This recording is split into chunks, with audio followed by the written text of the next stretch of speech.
Thank you. So we're so glad to be joined tonight by Nooshi Dadgostar.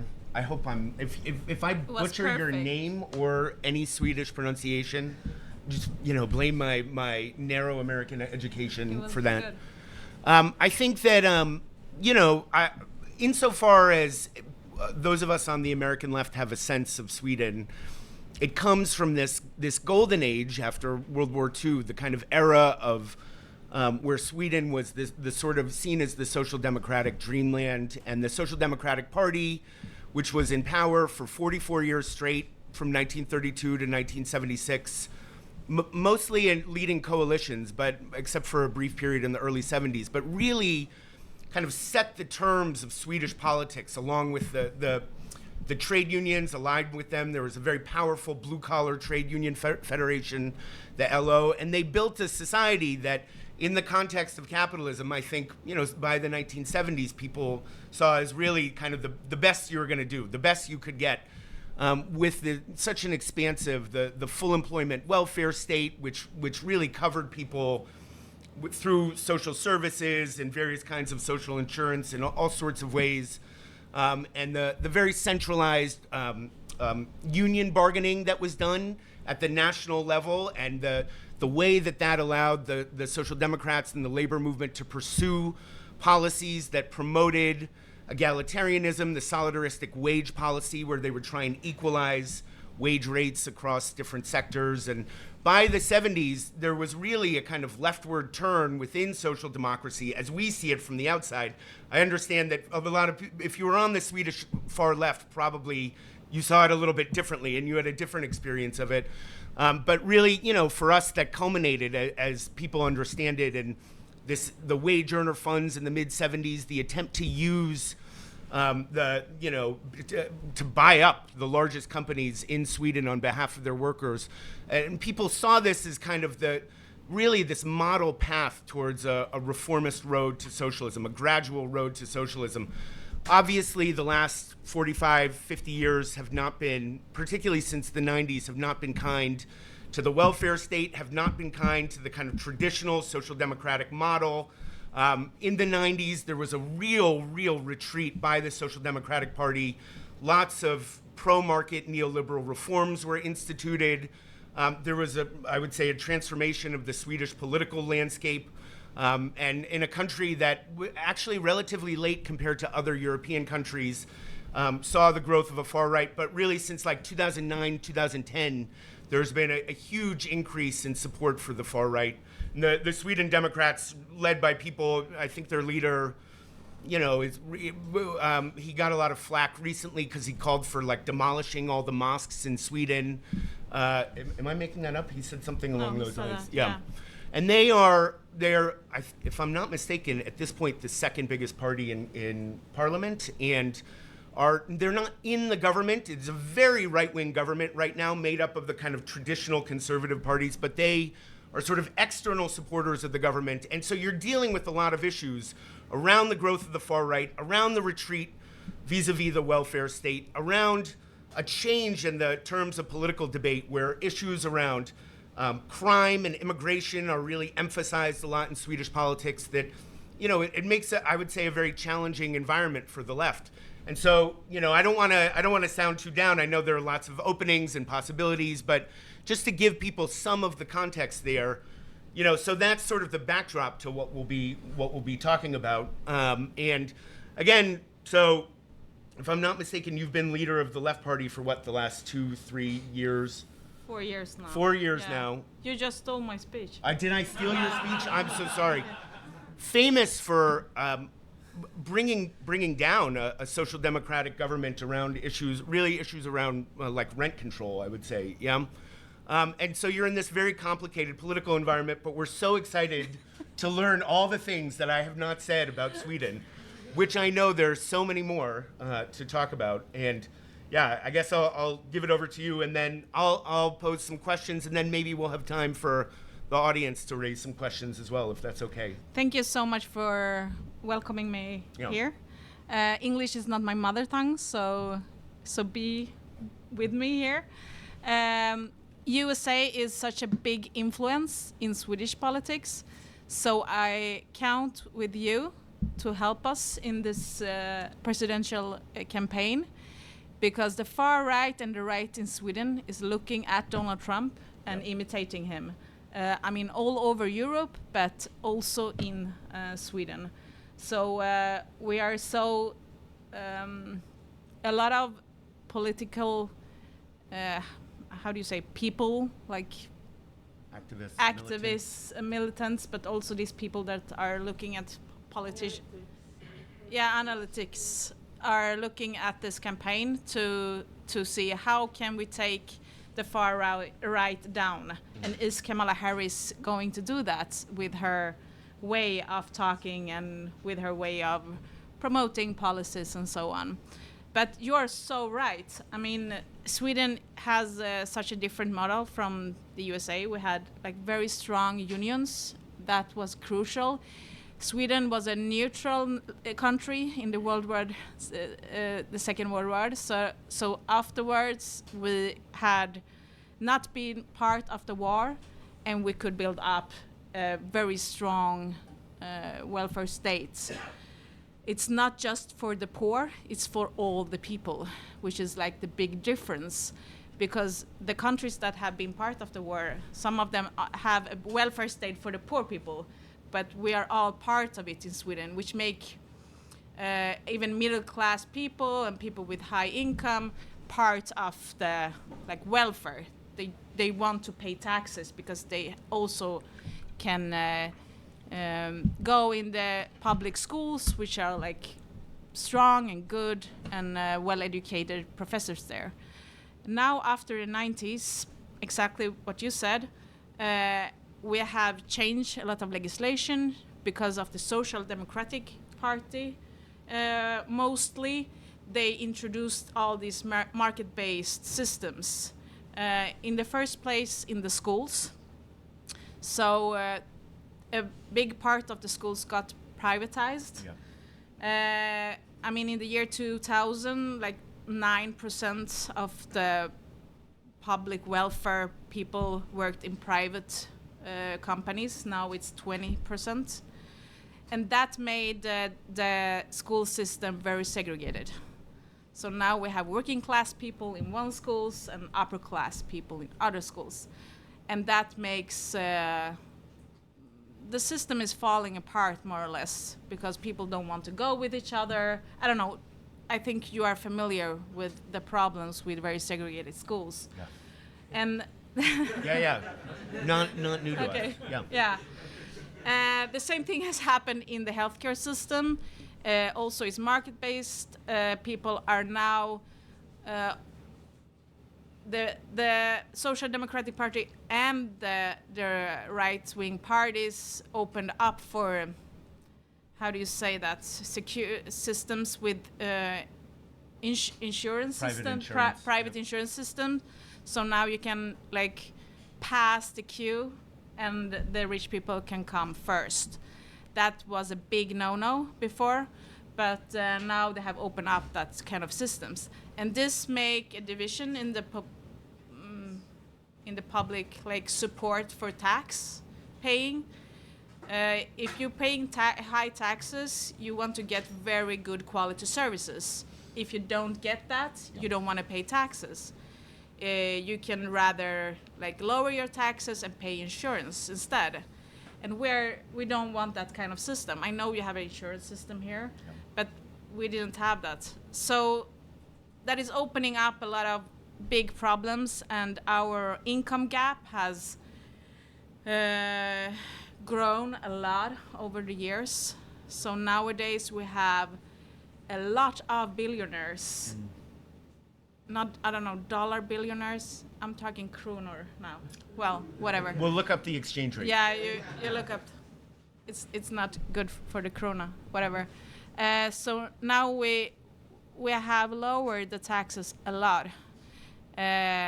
So the welfare system is so broken, I would say, in so many ways. If you compare it with the 80s or beginning of the 90s, Sweden had the best school system in the world, the most equal as well. That those two are like You have to have them both Yep. to have the best system. And now we can see that that is falling apart because of the privatization. And I mean, of course, in the beginning of the 90s, we had a right-wing government. But the problem is when the left is doing the same as the right. That makes this far-right people, they give them so much arguments because they can tell people the right and the left, it's the same thing. So that was why we told Stefan Löfven, who was head of the government, to leave like 3 years ago because he was going to abolish the rent control system. Because that was like a turning point for us. Because if the Social Democrats, and we are kind of their buddies, the company, their best friend, if they are doing so much wrong, almost like they were a right-wing party, people will end up not having any hope. So I would say, why is the right wing or the far right increasing so much? Because of this play between the left and the right. They're doing the same thing, and that left us with a very high percentage for the Sverigedemokraterna. Yeah. That is like a big issue. So I would say, what is the solution? Well, we have to put a lot. Now we have like this right-wing government supported by the far right. But in 2 years we have a new election, and our mission is to put a lot of how do you say, förväntningar, expectations in that campaign. So people will have to demand, when a left-wing government comes back to power, a big change, a true change. Yeah. Like take back control from the private companies in the welfare system. We have to take them out of the healthcare system, the school system, and all the kind of care public sector. They have to go out. We have to have a teeth reform, dental.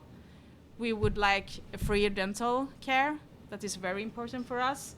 And to create more jobs, to have inclusive growth and big investment in green transition.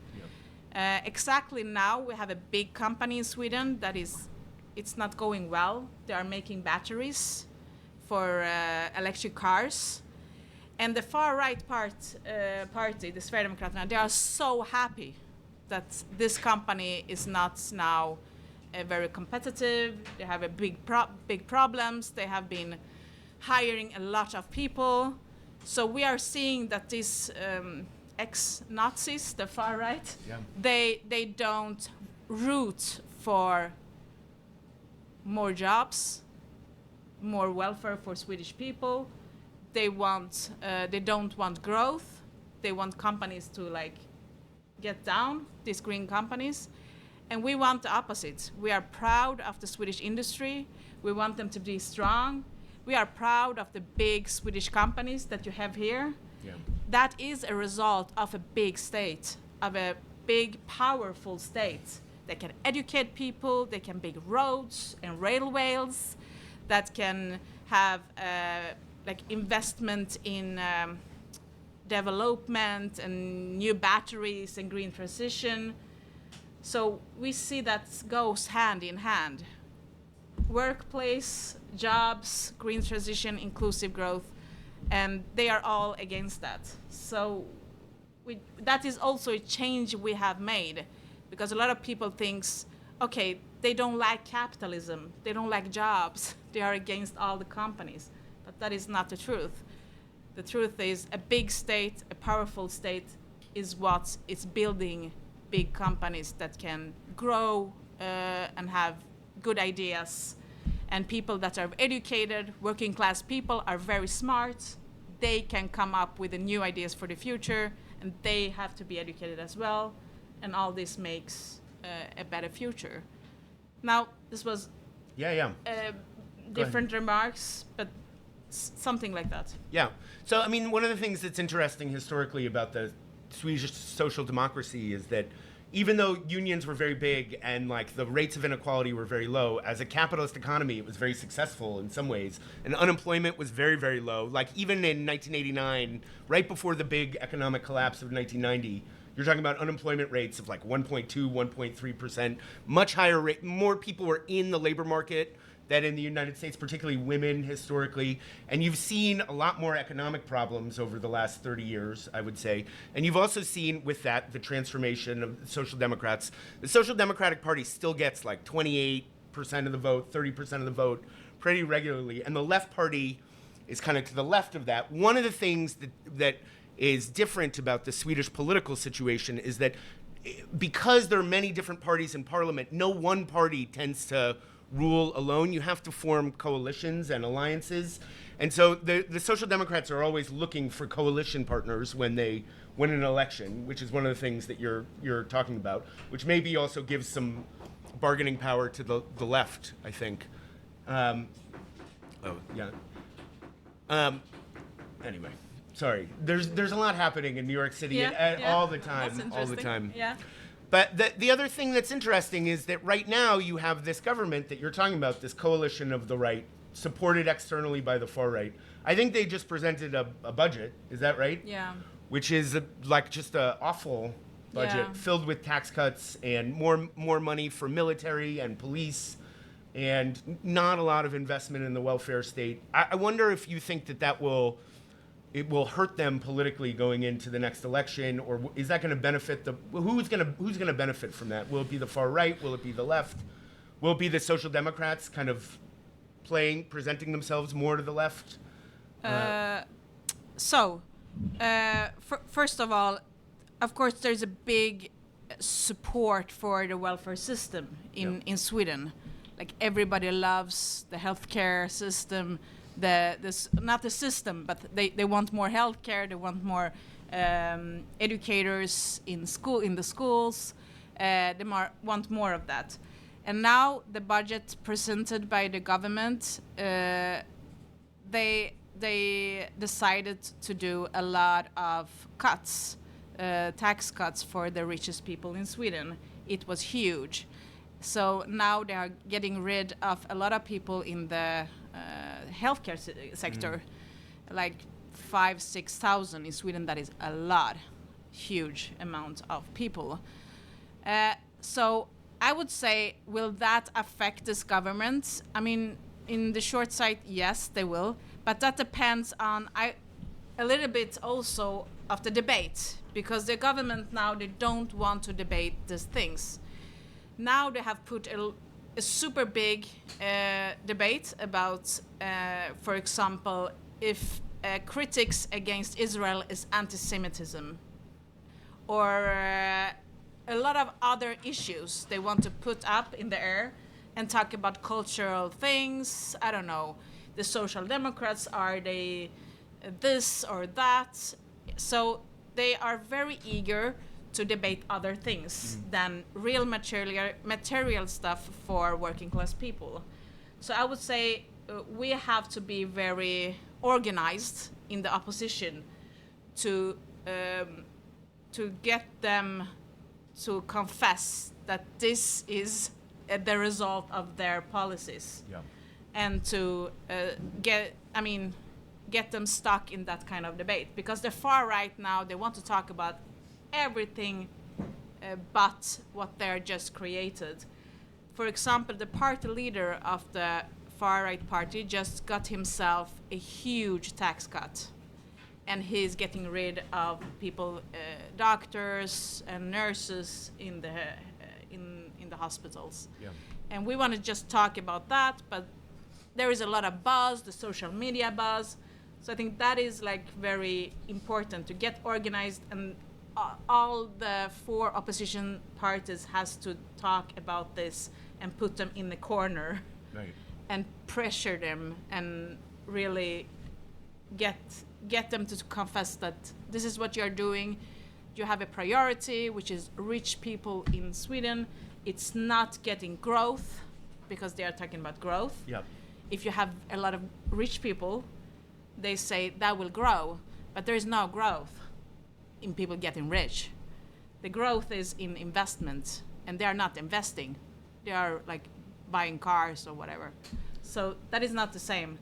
So that kind of discussion we have to have and get, I don't know. So it depends, I would say. I want to come back to the question of Palestine, which I know is a big issue in Sweden as it is here. But before, I mean, my sense is that the far right has been somewhat successful in reframing issues around concerns about the welfare state as a problem of like immigrants coming and stealing resources. There was a very famous ad that I think got banned when they were first making a breakthrough on Swedish, that they tried to put on Swedish television, that is like, it gives you a sense of their politics. That was, there was like an elderly white Swedish lady going and reaching for her pension, and then a woman in a burqa with like a kid comes out of the background. Do you remember what I'm talking about?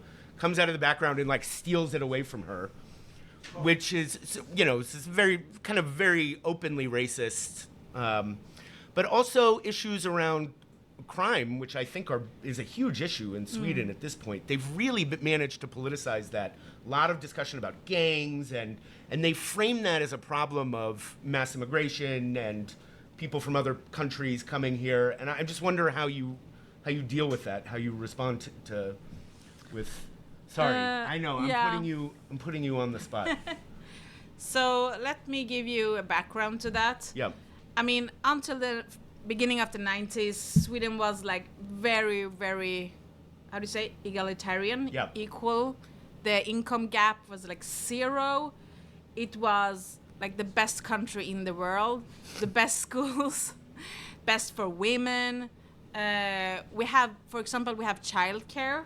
I know you have problems with that. We do. And yeah. We have problems with that. Which honestly is like, I don't know, it's hard for women to work. And, but then in the 90s, I mean, because Sweden is not a religious country, but somehow there is a social democratic religion. They have to believe. So they believed in those social reforms, but then they changed their belief, and they thought neoliberalism is a new belief I have. So they just changed everything in the 90s. The pensions were privatized, the school system, the healthcare. They got so far in the new belief. So sometimes I feel this very secular country, Sweden, they have other beliefs. First they believed in the state, and then they just believed in the market. So it's other countries in Europe, I would say, they were not so good, but then it was not a shortage of everything either.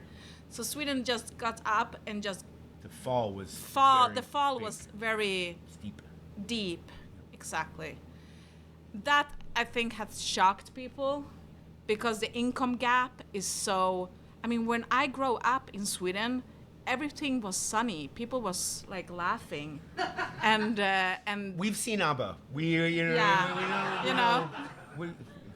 People were welcoming. Right. I mean, they thought my parents are refugees. They thought we were weird, but it was so many. I mean, Sweden is a richer country now, but it felt like the resources was bigger then, because they were more equal between people. So we were not so angry of each other. Now people are so angry, because you send your school to a classroom, and the educator you got there, he's like a 19-year-old guy who has not almost left university. He's not even there. He has not got there. Long-time grad students. I identify with them. But go ahead. I mean, so I think maybe that is an argument, or that is why the far right has so much to take off, because the Social Democrat was so big of a part of this fall down. Yeah. So why didn't the left stop this? I don't know, man. No, but that is a issue. I mean, that's a real question we have to like think about. And me and Ida, which is vice chairman here, Deputy chair of the Left Party. Chairperson. Yeah. How do you say? Chairman? Yeah, Chairwoman? yeah. Chairperson. Chairperson. Yeah. We kind of changed the attitude, I would say, to the Social Democrats after 100 years of like companionship, being friendly. Because of the Social Democrats, they went so much to the right. They just wanted to get rid of the rent control. It was so crazy. So now we have a different relationship with them. So in the next election, we are very eager, keen to put out a campaign there which sets the expectations very, very high. Yeah. I mean, we have to tax the rich. There is no way we can do this without taxing the rich. We have to invest. Because we have had like 25 years without investing in our infrastructure. And that is so sad. I mean, people living in the suburb, they can see on their walls in the school how much they are worth.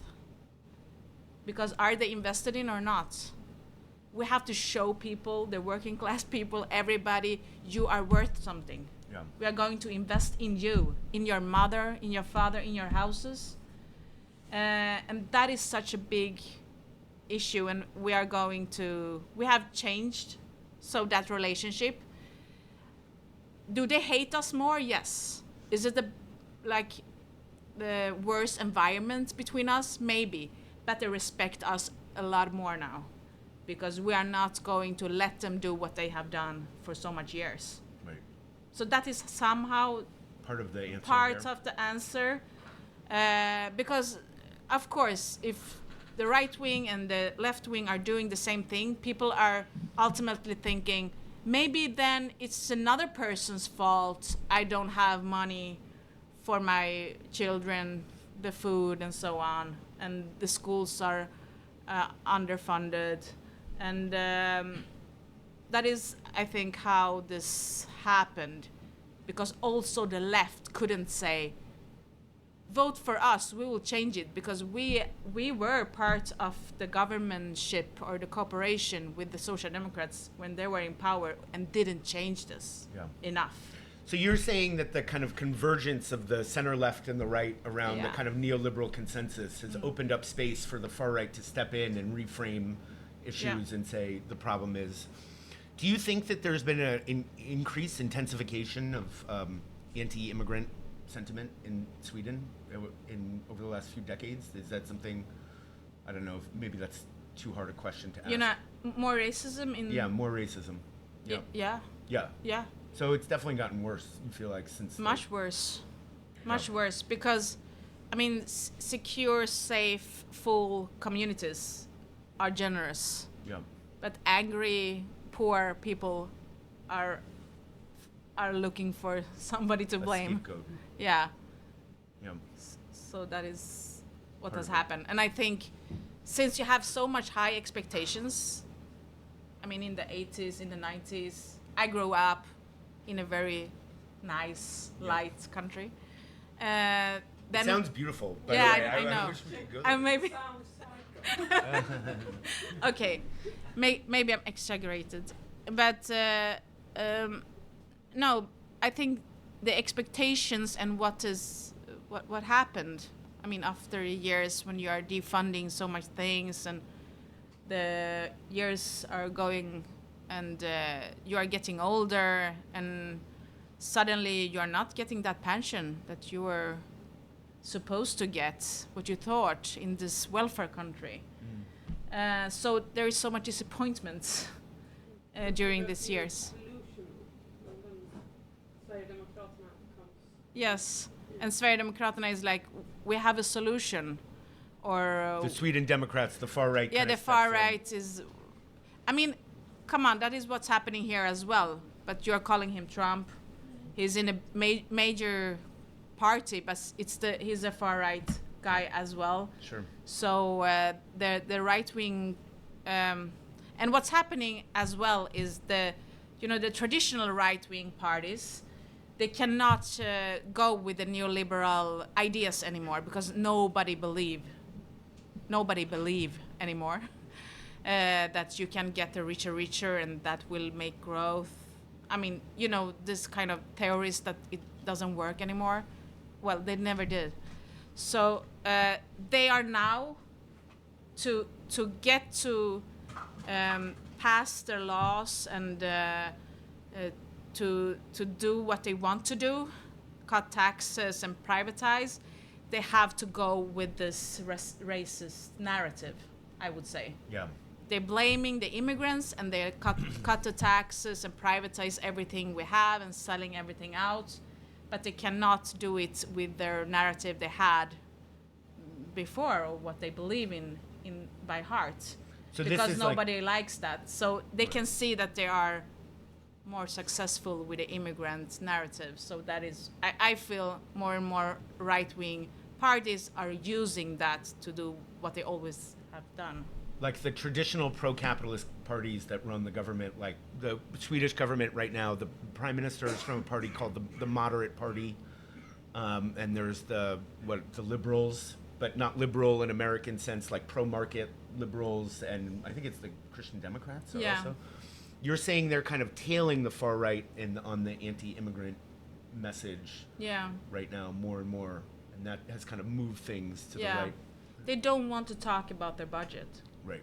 They don't want to talk about They just want to talk about exactly everything else. They just, example from February, the prime minister threw out that immigrants don't want to defend our country if we're in war. And there was a big debate about that. Right. And that is that's a very abstract discussion. I mean, the budget is here. Yeah. And you are selling out everything we own. And you are talking about how immigrants may feel or something like that. So it's always, we feel that they want to distract from what's important for everyday people, for the kids, I see. for girls, for people to be able to pay the rent, to live their lives. I too want to distract. I want to go into a subject that I know is a major issue in Sweden as it is here. I want to talk about the Palestine issue because I know, like you said, for you as for us on the American left, where solidarity with people in Palestine right now is very, very important for us, and the U.S. government is so complicit in everything that's happening in Gaza and now in Lebanon as well, and they have to stop sending them arms. Yeah, I think everyone here would agree with you for sure. And one of the things that I know you run into and that we also run into is like the response to that is you're being anti-Semitic, and I think it's a little bit of a different context because, and I've said this, because the American left is so heavily Jewish, everyone, my mother's here, from, God love her, from LA, and she's in a group called Jewish Voice for Peace, and she's very active in that group. Where is your mother? She's right in the middle there. She's very short, but but so she's so okay. Groups like that, it makes it a little bit of a different context, and I'm sure it's more difficult to kind of respond to that charge there. I know there's been debate in the Left Party about how to respond to the question of Palestine, or some questions about the response to that. What do you think is the approach to take around how to deal with this issue and how to respond to questions around the attacks against you for standing up, supporting Palestinians? I mean, I would just say it's a crazy allegation. Yeah, around the anti-Semitism. Yeah, it's crazy. Yeah. I mean, it's the most stupid thing I've ever heard. Sure. This is not about religion or identity. This is about the rules. Yeah. Yeah. You of cannot. The international rule that you can't invade another country, and you cannot kill 40,000 innocent people. I mean, that is against the rules. Yeah. And the international court said that. And the UN have said it a lot of times. So it's not my opinion. So even the people that don't like what I'm telling them and don't want to listen to me, they can listen to these people in the UN. And Sweden has been for such a long time big supporter of the UN. We have thousands of diplomats in the world. We have been like people with peace flags all 100 years. So now I feel it's like a huge change in the debate in Sweden, and the allegation of anti-Semitism is just stupidity. Yeah. I mean, it's crazy. And mostly also because the government is supported by the ex-Nazis. Yeah. They don't believe in what happened in the Second World War. Right. They say it was not happening. There were, I remember that they were like, they were running after my Jewish friends in high school. Yeah. These people that are in government now, and like almost, how do you say it, fighting with them, and they were hooligans, and now they're blaming us. It's crazy. This is, I mean, we are a secular party. We believe that everybody can be like whatever they want. They can believe in what they want, but countries have to follow the rules. Yep. Yeah, and of course for us it's very important. We are a small country close to Russia. If we normalize that people, I mean states, just because they have a big army or a killing machine, they can invade whatever they want, then we are under threat. That is it basics. It's not very difficult to understand. Yeah. Yeah. I wonder now if also, I have more things to talk about, but if people in the audience have questions that they want to ask or things that they want to say, can we open it up a little bit? Sure. But I just want to say to you that we really hope you can stop arming the Israeli IDF. Yeah.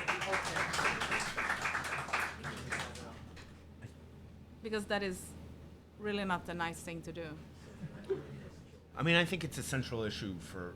It's super central. For us. Really, of course, like something that the American left is very committed to, generally. And of course, I appreciate that. Yeah. Yeah.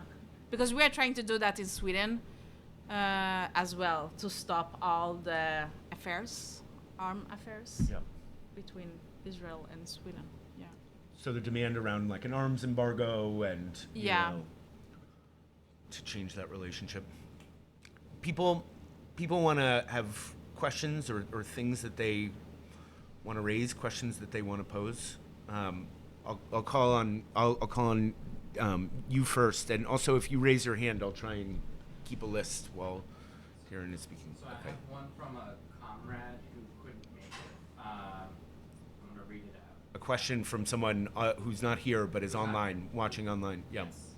We'll watch the recording. It's a comrade, Camilla, who is a Swedish Jew and lifelong Vänsterpartiet voter. And she says, I have some concerns regarding the party's stance since the onset of the assault on Gaza. I expect more from Vänstern than to put pressure on the government to support peace talks between Israel and Palestine, and to demand that the Swedish government criticize Netanyahu and Israel's government. This is the time to demand of our government to halt all exchange and cooperation with Israel. Moreover, I personally find it troubling that representatives in Parliament have talked about Israel's right to self-defense. When party leaders say things like, Israel has to stop the most cruel methods of warfare in Gaza, and that they understand that Israel has to get to Hamas. That's Jonah Birch did yesterday in Aftonbladet. This sounds to me and many of your voters like a legitimization of the occupation. As a Jew deeply worried about the genocide in Gaza, the occupation of Palestine, and the ruthless attacks on Lebanon, I expect more from the party representing me. I believe Van Stern should formulate demands that meet the moment and that would put pressure on Israel and the Swedish government. Yeah, So this is a question about the party's position. we should say this. Yeah, I'm going to say what I said more times. So, yeah. But I also would like to add that, I mean, I'm going, and our party is going to be consequent, no? Consistent. Yeah. We are not taking, like, I'm not going to say these are evil and these are nice people. We're all people. So I'm not going to say, like, Hamas, they are angels, and Netanyahu is a very bad person. They're two barbars, and they have both breached the rules, and they both belong in the jail, I think, and that is what the International Court as well think. And they have both tortured the Palestinian people. Of course, what Netanyahu is doing now is not self-defense. They have the right, but this is not self-defense. This is a genocide. So I'm not going to, like, take that bet. No, take what the right wing sometimes said. You take the bait that they say sometimes. Oh, you are with the other side, like you are with Hezbollah or something like that. We are not. We are going to always say when parts in conflicts breach the rules, they are not. It's not the right to do that. We are always going to be on the side of the defenseless child and the defenseless woman who want to feed her child and can't. So that is also important for us. Cool. I had you, and then you. Me? Yeah, yeah. Okay.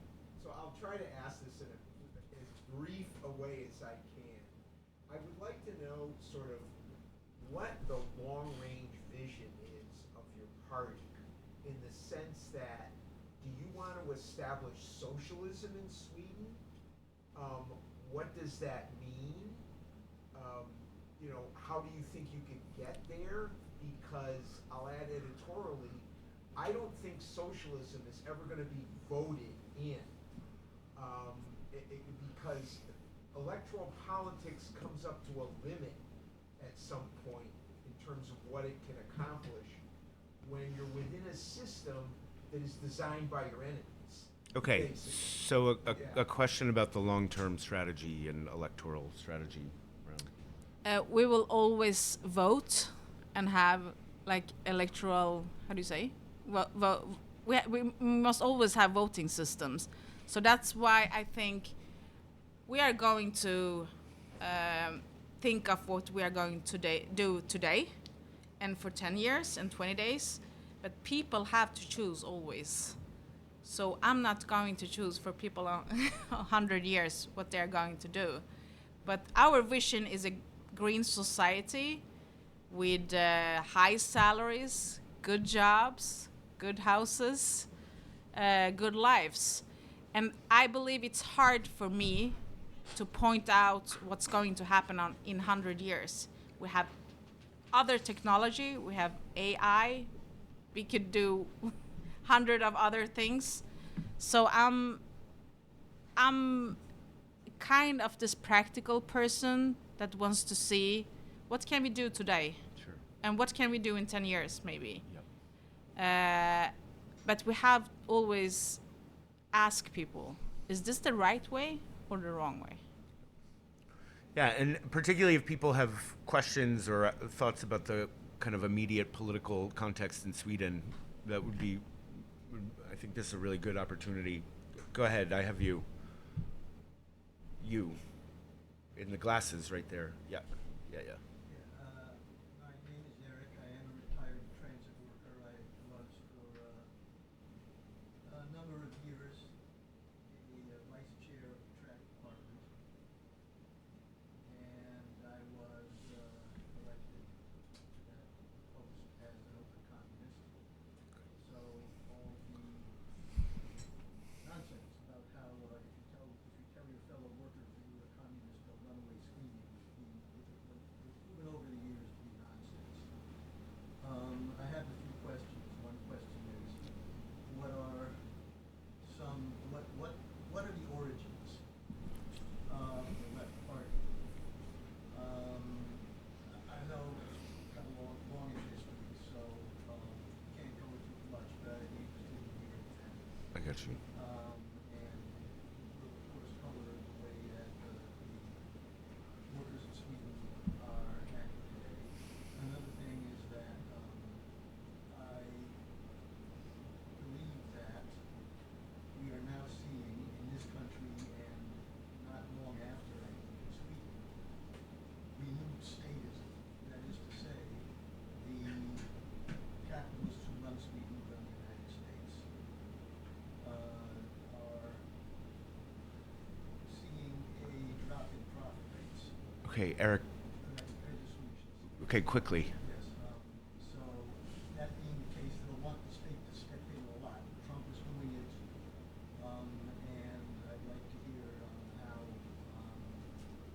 workers' statification, not capitalist statification, is going to flourish and help the working class out instead of repressing us.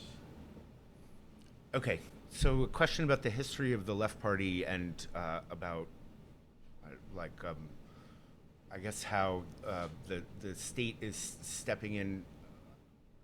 I'm not going to do justice to your question, but maybe we can talk about it more afterwards as well, about how the state is stepping in to save the economy, capitalist economy. Well, let's talk about that more, but maybe you can talk a little bit about the history of the Left Party. So we are a very old party. Yeah. And the unions were creating us. Right. Yeah, from the beginning. So first came the unions, and then came the party. Yep. And we are from the same party as the Social Democrats. Right. Yeah. It was a split originally. Yeah. Okay, I have you in the. Yeah, go ahead. Yeah, so I'm a journalist from the Swedish left-wing publication Flamma. And I was wondering if you could say something about this particular issue. So you have been criticized and praised by some on the Swedish left for taking the party in a social democratic direction, at least rhetorically and strategically. And so I was wondering is that true? Because you said that you have taken a more combative stance against the Social Democrats. And if that's true, does that mean that the best we can hope for is a return to social democracy of the 1970s under Olof Palme? Or is there something else? Okay. So basically, can you explain what the difference is between social democracy and the democratic socialism of Vänsterpartiet? We're getting some very big picture questions. What is the difference between the social democracy under Olof Palme in the 1970s, who was a very, just to explain, was a very left-wing Swedish prime minister, and what democratic socialism might look like? I think, if I can say something, I think people are not used to in the Left Party that we talk so much about the working class. Maybe they think that's Social Democrats. And also that we talk a lot about bigger questions, like how are we going to make more jobs? Yeah. Not just how we're going to put this money to school, and how we're going to put this money into welfare system. We was that kind of companion to and also we was the party we talked about culture questions who was not so material. Right. So I think that's the difference. And some people think it's like being a social democrat, but like Nooshi said, we also, for the first time got him out of his job. So for me, it's kind of hard to combine that thought. I don't know why. Yeah, And that was a if good we answer. Like in the 70s, we would be very happy. Yeah. Yeah. But I know you have to modernize also. That's why we Yeah. talk a lot about how you're going to make green politics. Right. Yeah. And that's what. So, right. Go ahead. Do you want to add anything? Yeah, that was a good answer to the question. You can never go back in time. You have to go No, of course. forward. So you will never get back. I'm sorry, what we had. But a left-wing party has to be on the side of the working class and on the side of more jobs, more modernization, more growth. That is not social democracy. That is very much a left-wing policy.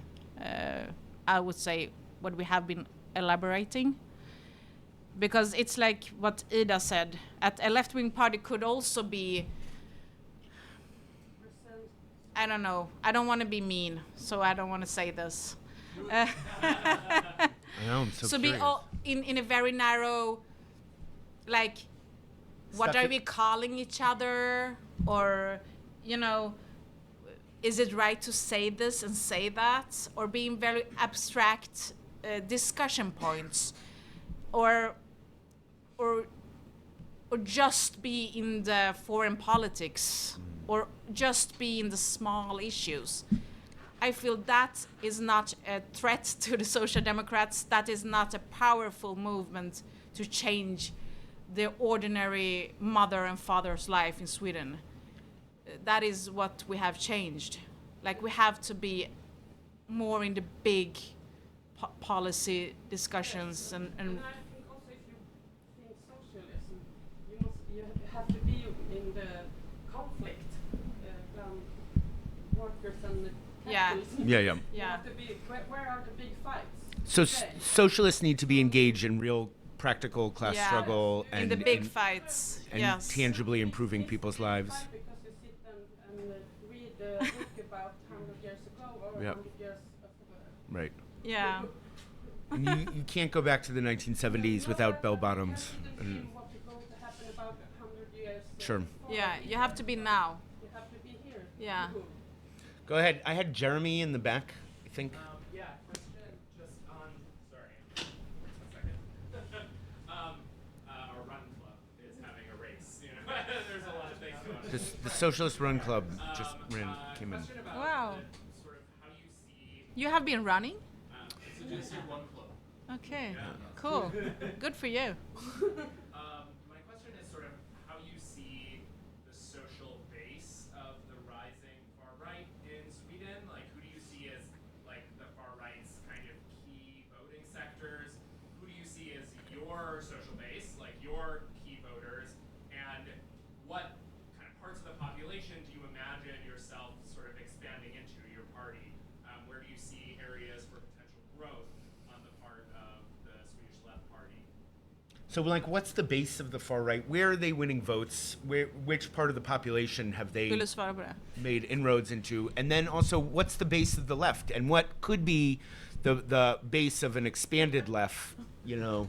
She wants to answer that. Okay, come up and speak into the mic. No, it's just I'm from this you call Rostbältet. What do you say? Rust Belt.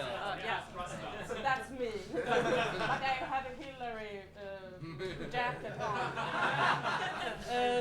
No, but we have in Sweden the Left Party had also not in so many other European countries, but in historical we had voters from all the country, from the industry orterna also. But now, since the Sverigedemokraterna has come because people became so disappointed, the left didn't do the right things, the right didn't do it for them.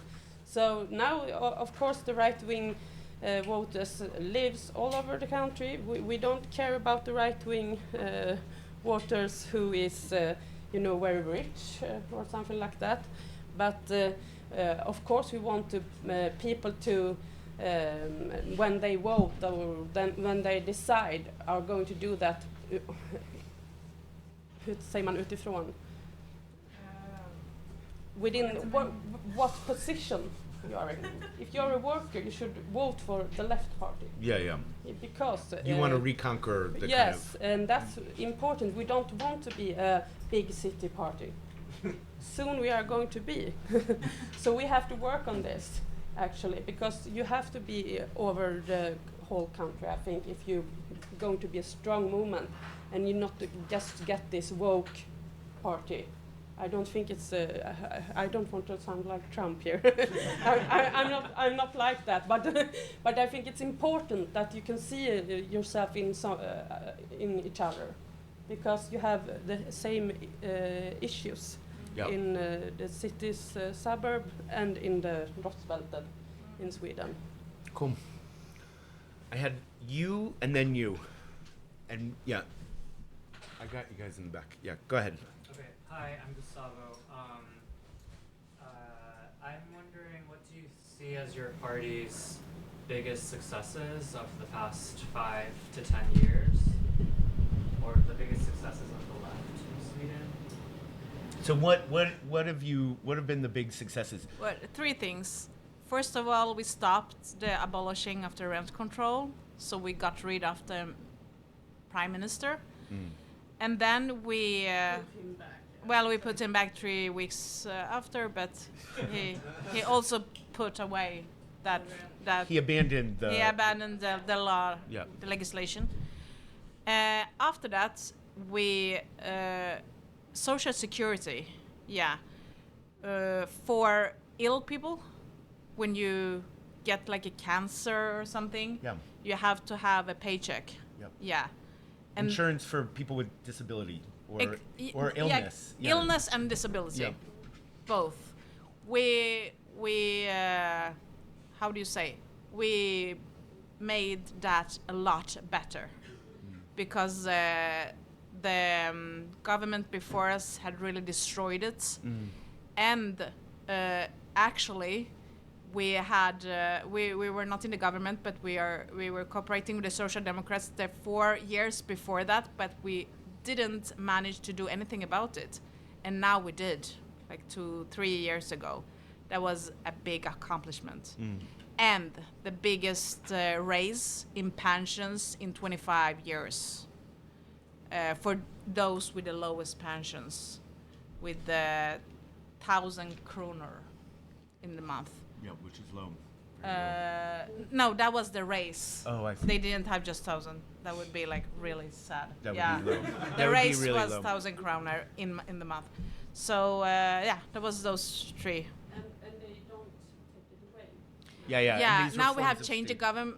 We have a right wing now, and we had designed this successful reforms from us because we knew. These had so much public support, they could not abolish it. So now they cannot take this away, actually, because that would be like, people would really be upset if they did. And it wasn't just Here, one come speaking. so Speak in the mic to the and people. it was also so big reforms that it changed the structure a little bit. Yeah. It was a majority of the pensioners who got this. So, and they have to build out the budget a lot. When we before just gave 10% of that to ensamstående mammor, mothers with. Did it help you electorally? Can I ask? Det får du förklara. Unfortunately, a lot of stupid things happened after that. But as long as we just did that, that was very good for us. But then we made a lot of mistakes afterwards.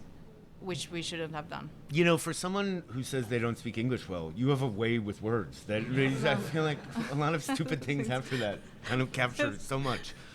I have you, and then you in the back. Yeah. So in the U.S., during the kind of imposition of neoliberalism, we also not just saw the gutting away of social services, but the increase in policing, violence, prisons. I'm wondering if that was a similar experience between an increase in prisons and criminalization. I think you also mentioned a rise in crime potential. I'm wondering how that has happened. You know, what crime is that being committed? How's that being kind of interpreted in the community that represent We have seen like a big rise in our arms shootings. Is that Yep. what you say? Welcome to our world. Yeah. So it's not as bad as the US, of course, but is not good. Yeah. So people are afraid. They don't like it. It's killing children. It's very worrying, actually. So for a lot of years now, the right-wing and left-wing government has been raising, how do you say, the punishment, the time in jail. Sure. Actually, that have not worked so well because we have still this problem. It's bigger and even younger children is involved. So we are raising the issue now that we have to stop people from doing it in the first place, like to have a better life. Yeah.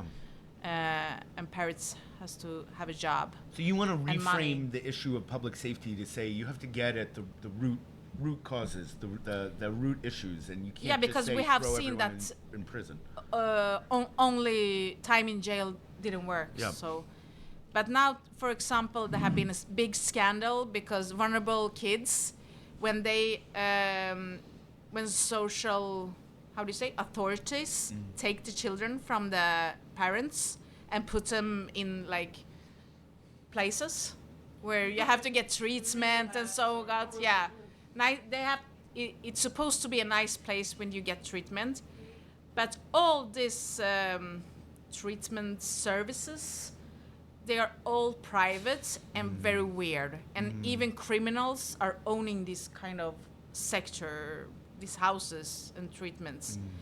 So we have seen now a lot of big criminal networks even are owning these places when they get the children from their parents and put them in the hands of the criminals. That is what privatization makes with the system. For example, that we have to stop that.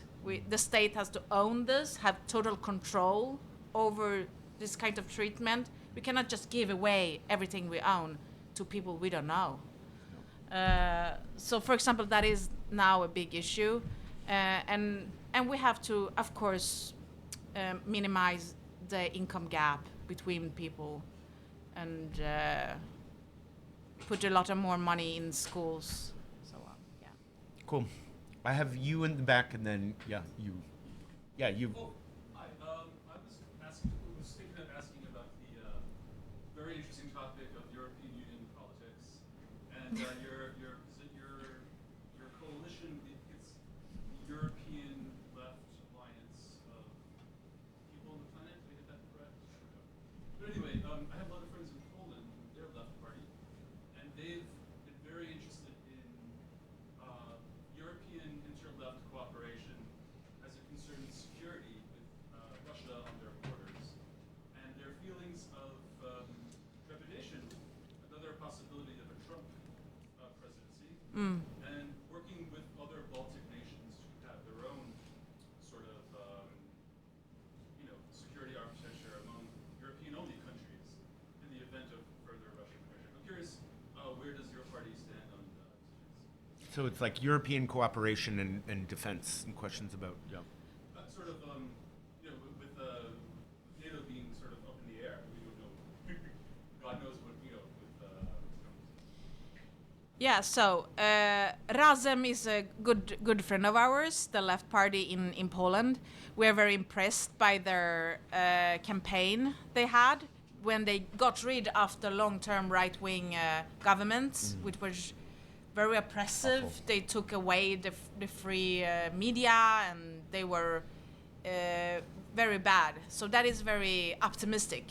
It's like here when Biden got rid of Trump, and you can't push back the far right. So some remarks on this issue. Sweden just got into NATO, so now majority of the parties in Sweden are like trying to understand what that means, and we are putting a lot of money in security and and defense, yes. But of course, our opinion is that we don't want really to be dependent of the US. And we understand that you are very interested in your military jobs and arms, and you want to sell that to all around the world.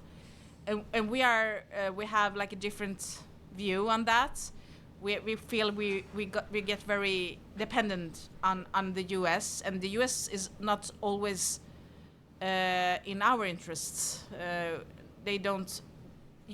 You are very good people, but you realize we don't run the government, right? You're aware of this. But your country is not always like on our side, you know, or on anybody's side. So we feel we have. We would like to produce our own arms in our continent, for example. We would like to have an independence in foreign policy and in security policy in that way, and that would be good to have that self-determination via being able, for example, to be self-sufficient on arms for example, in Europe or in Sweden. We have companies in Sweden that's producing arms as well. So maybe that's kind of an answer to your question. Go ahead, Yeah. and then I had you, and then I have you. Yeah. And then we'll wrap it up. Earlier a little bit about the rise of the far right all across Europe, and so even just in the next week or so, we're looking at Austria, where the far right is more likely to prevail there. But at least from my understanding, the Swedish left has been pretty successful even for European standards. So I was wondering, compared to a lot of other European countries, how well would you say that the Swedish left is equipped to kind of challenge this far right? Do you guys think that you're better equipped? Compared to other, The rest of Europe. I mean, I don't know. We are very inspired by other left-wing parties in Europe as well. We are inspired by you. I mean, you're doing well. Yeah. Look at you here. And for example, France had an election under the summer, and they succeed in beating the far right. We could see every day in Swedish TV, the far right is getting bigger, they are growing, they are the best, look at this guy, look at her, they are so cool, and they lost. So it's also like a narrative they're pushing at us, I feel. And in Spain, for example, Pedro Sanchez, the Social Democrats and the left, they are now in government, and they could push back the conservatives for a year ago in their election. So, and now in the European election, actually, the Scandinavian left parties, Yeah. Denmark, Sweden and Finland, they were huge.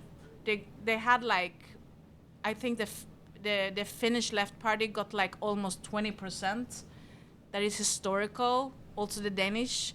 The Green and the Left in Sweden got 25% together or more. Yeah, 26, almost 30%. That is huge. I don't want to I think we are the best, of course, you know.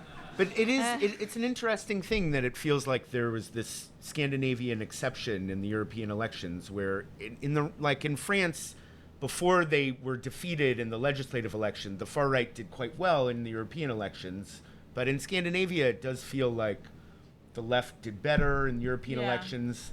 The far right did not. They were crushed, actually. Yeah. Like in Finland, they were really crushed. Yeah, and even in Sweden, it was the first time they didn't grow So in it's an just election. an interesting. It was very interesting. Yeah. It feels like something different there. Maybe a game changer, this European election. Yeah, you're Yeah. hopeful. I have you in the corner. My name in English is Anders, but in Swedish I'm told it's Endish.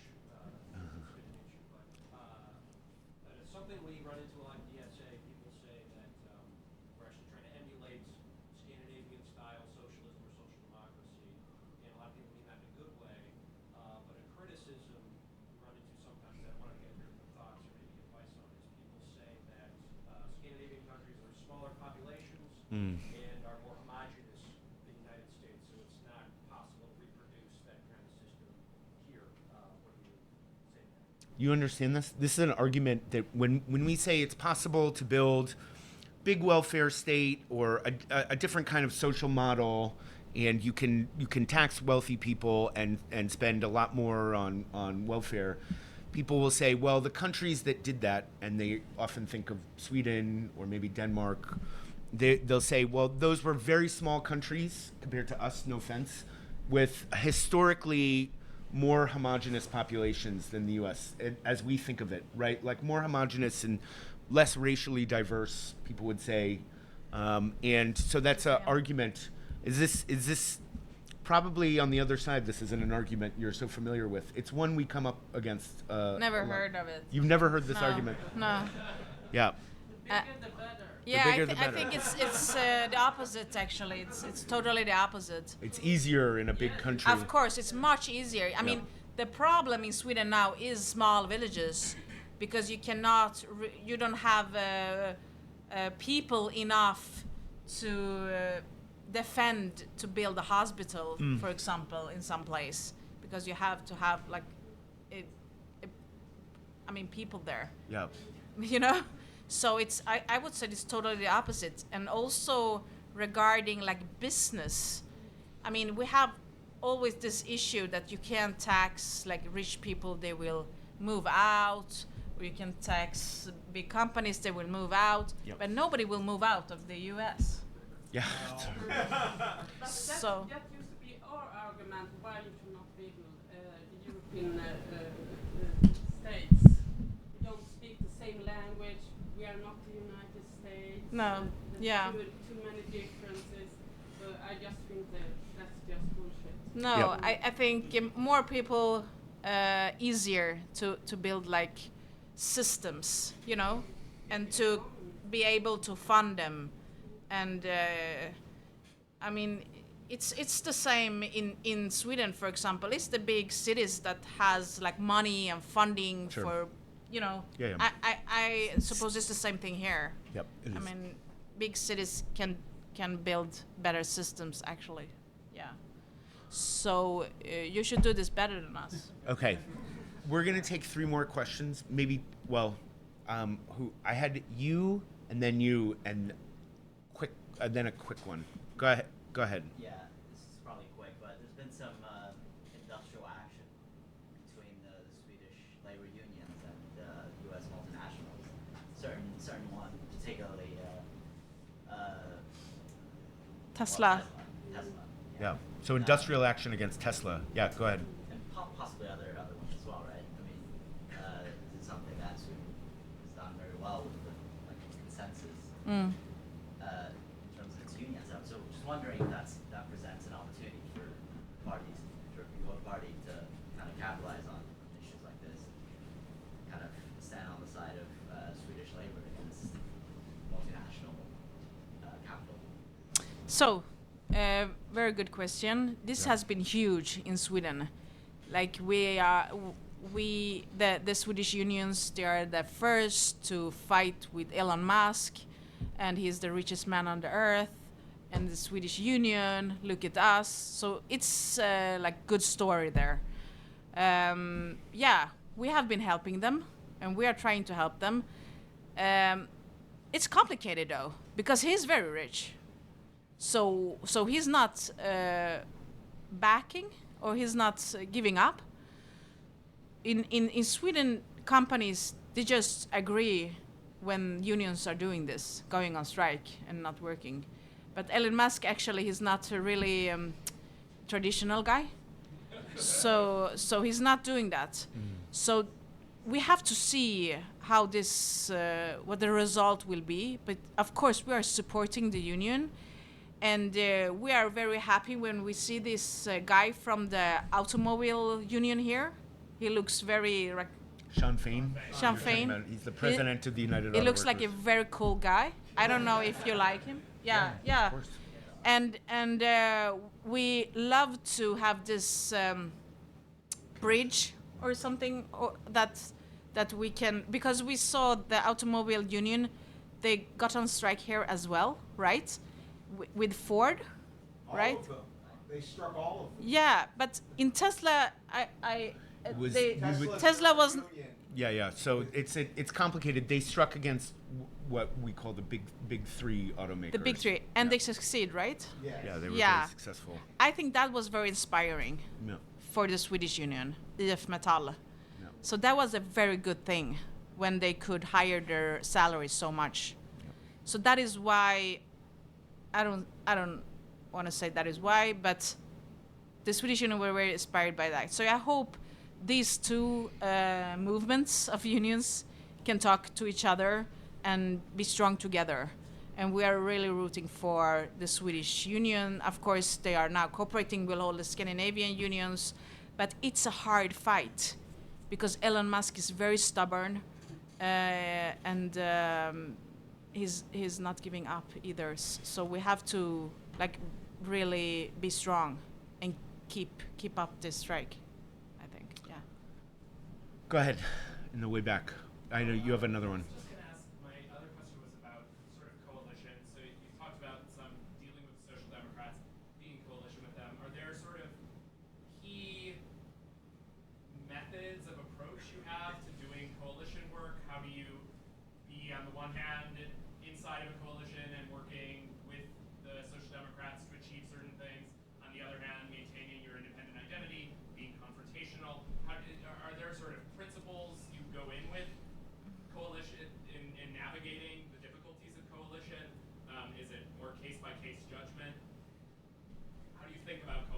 So what's your strategy for approaching coalition talks or talks about alliances? So of course I'm not revealing all this now.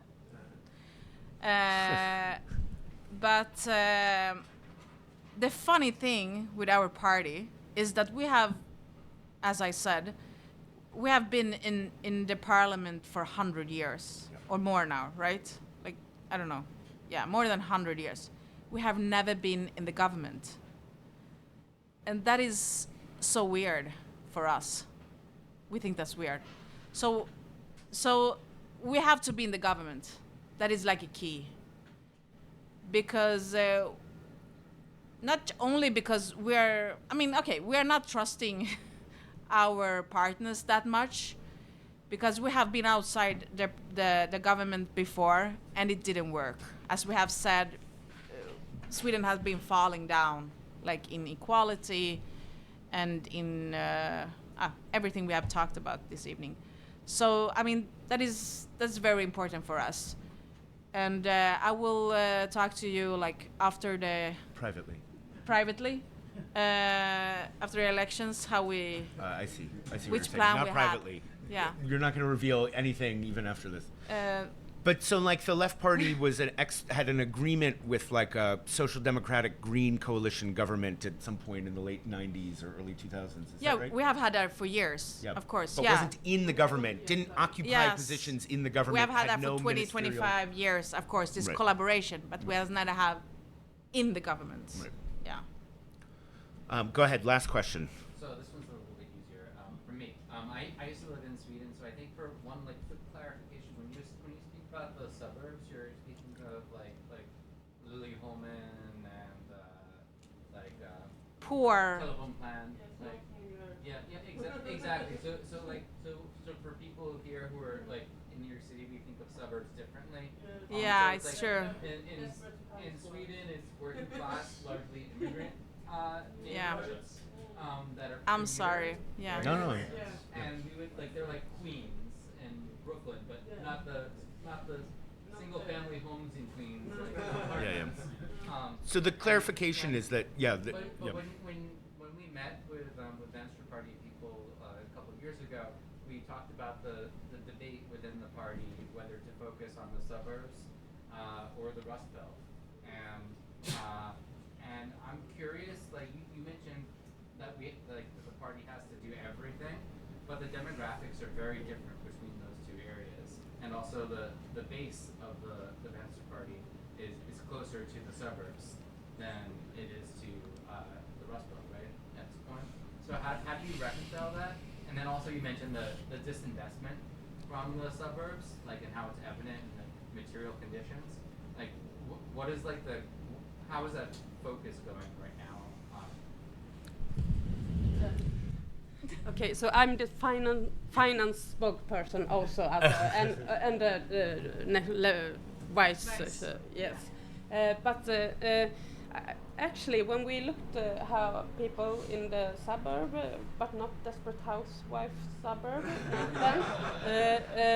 and how people in the Rust Belt see people with working class background, they have almost the same issues in every thing. So I think we had a strong social democracy in the Rust Belt, and we had a strong left party also, just 15 years ago.